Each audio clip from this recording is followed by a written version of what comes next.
What happens when one of the most isolated nations on Earth forms an unexpected alliance with a landlocked African country that's had enough of foreign interference? You don't just get headlines, you get a geopolitical shockwave, a seismic shift that rattles the very foundations of the global order.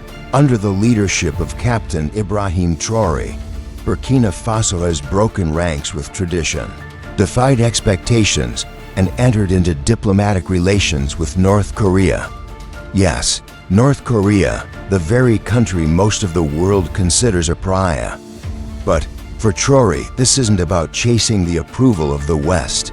It's not about fitting neatly into the frameworks crafted by old empires. It's about forging a new path, unshackled from historical obligations and free of external pressure.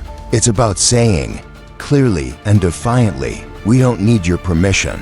To understand the weight of this alliance, we must look deeper. North Korea, despite being under intense international sanctions for decades, has maintained a robust and shadowy military-industrial complex. Weapons production, cyber operations, missile development, these aren't remnants of the past. They are alive and evolving behind closed borders. For years, Pyongyang has withstood immense economic hardship, clinging to sovereignty like a lifeline. And in that endurance, Captain Traoré sees strength. Burkina Faso, meanwhile, is at a breaking point. Years of foreign intervention, endless insurgencies, and diplomatic doublespeak have left the nation scarred and vulnerable. France and the United States have made countless pledges to support the region, but the peace is fragile and the progress often cosmetic. Infrastructure crumbles, and the average citizen sees little change. So when North Korea steps in, it's not just an arms supplier.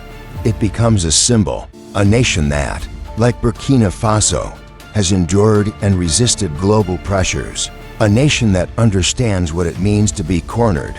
The partnership isn't just strategic, it's deeply ideological.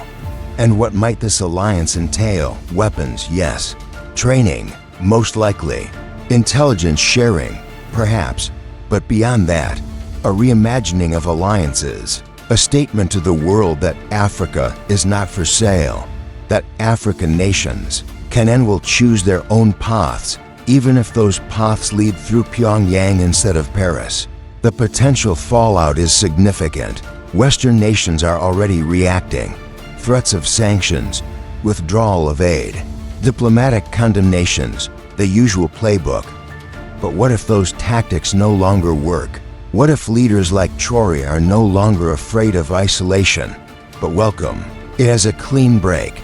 What if they see in North Korea a mirror of themselves, small, defiant, determined? The arms deal, if it happens, could transform Burkina Faso's military capacity.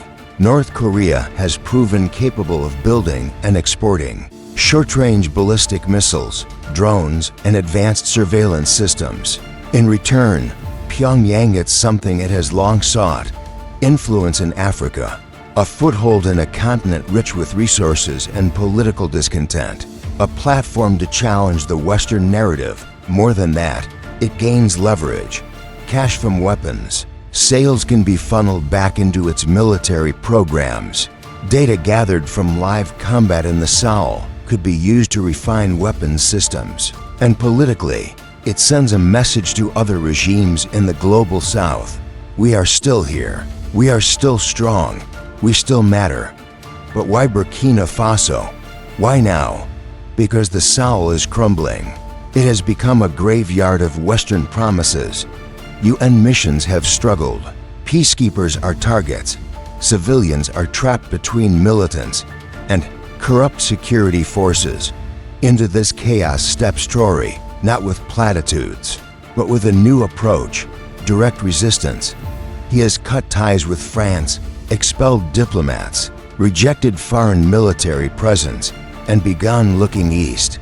Russia has already established connections with several countries in the region. China continues to invest heavily in infrastructure. And now North Korea joins the list of non-Western allies being welcomed into Africa's inner circles. Each of these moves chips away at a post-colonial system that has lingered for far too long. For decades, African nations were told that progress required partnerships, but only with approved players. They were given aid, but with strings, debt relief, but with lectures, access to markets, but only under supervision. Captain Traoré is tearing that model apart. His partnership with North Korea is not just a challenge to Western influence. It's a challenge to the idea that African nations must ask for permission to be powerful. For North Korea, this alliance is a lifeline. It shows the world that Pyongyang is not completely isolated, that there are countries willing to look beyond the Western narrative, that their technology, their ideology, and their defiance still have value. And in a world growing weary of US hegemony, that message resonates. In South America, in Southeast Asia, even in parts of Eastern Europe, there's a growing sense that the old world order is collapsing. Burkina Faso and North Korea may seem like unlikely partners, but they are part of a broader trend, one where marginalized nations find strength in each other. Of course, this comes with consequences. Economic sanctions are almost certain. International condemnation will grow louder. But Traoré appears unbothered. His focus is not on global popularity, but on local sovereignty. He sees what the current model has produced: insecurity, dependency, humiliation. He wants something else, something real, something earned. To his critics, this is madness. But too many Africans, especially the youth, this is exactly the kind of leadership they've been waiting for. A leader who doesn't just echo Western talking points, who isn't afraid to stand up and say, enough. And here's the irony. By turning to North Korea, Traoré may be doing what Western powers refuse to, actually empowering his country to defend itself, actually providing tools to combat terrorism, actually offering an alternative to endless dependency. North Korea doesn't come with conditions. It doesn't demand political reform. It doesn't interfere in elections. It provides what's asked, for a price. And in that transactional clarity, there's a certain appeal. This isn't to say Pyongyang is a benevolent actor. Far from it. But in a world of manipulative partnerships and double standards, some African leaders would rather deal with the devil they know, especially if that devil doesn't pretend to be a saint. Burkina Faso is now a case study in defiance, a nation refusing to play by the rules written by others. Traoré has made it clear, he won't be a puppet. He won't be a placeholder.